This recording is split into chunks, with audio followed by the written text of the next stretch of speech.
In this episode of Exploring a Photograph, we look at this picture here of this gentleman holding a fish and try to seek out any more information. The gentleman's name is Grover Cawthon, positioned in front of what would be Southern Bell's second business location here in Raleigh. Join me as I take you along this Raleigh research project. The gentleman's name in the photograph is Grover Cawthon. Grover served as Southern Bell's district manager from 1920 to 1938 in Raleigh. Cawthon lived at 523 North Person Street. We know that area to look like this now. However, in 2009, it looked like this. Unfortunately, I do not have a picture of the front of the house, but the backyard looked like this. With Cawthon's house being gone, what still exists here in Raleigh? Let's explore that. This is the Southern Bell's original location. It is now the AT&T building. Let's take a closer look at the black and white and recognize some beautiful architectural design. Notice the windows. Notice over to the left that we see the water tower. The water tower is still there. Fortunately, the building is even still there. But it just looks like an ugly building. They've bricked over the windows, and we've seen this happen a lot throughout Raleigh.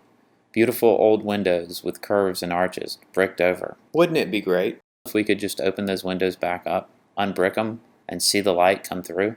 Obviously, we cannot do that, but we can explore this photograph. So let me get off my soapbox here and let's look at it. And before I dive into this photograph, I need to thank the person who helped me discover so much of this. The great valuable asset that we have at the State Archives, Ian Dunn. Ian is a repository of information of Raleigh.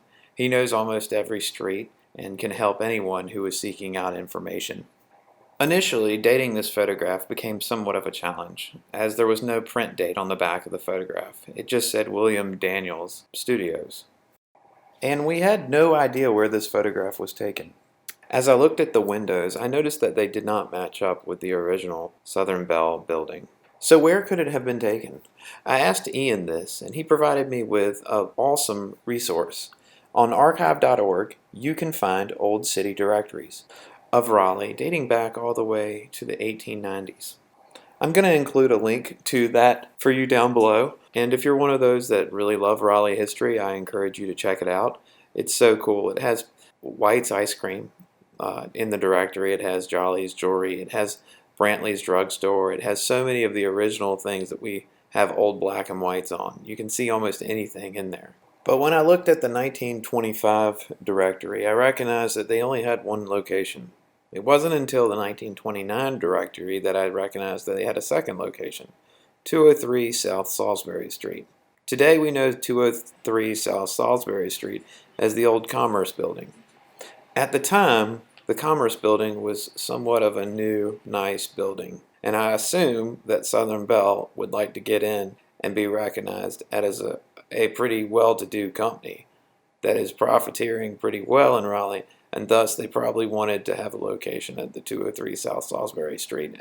As I began examining the architectural structures of the cornerstones, the brickwork, I saw a complete match with the photograph, and I started to get excited with the idea that this photograph actually was taken in a place in Raleigh that still existed.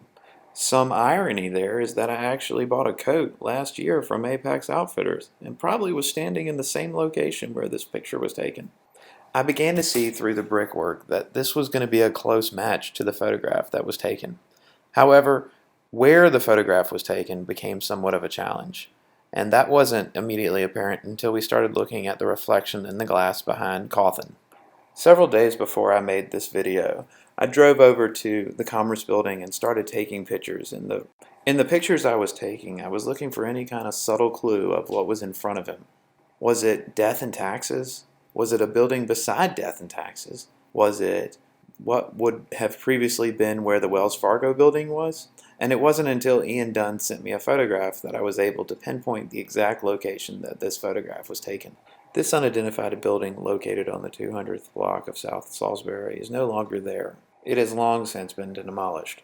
However, at one time it was where the Suzanne hat store was. Now we know it as an empty parking lot that looks like this.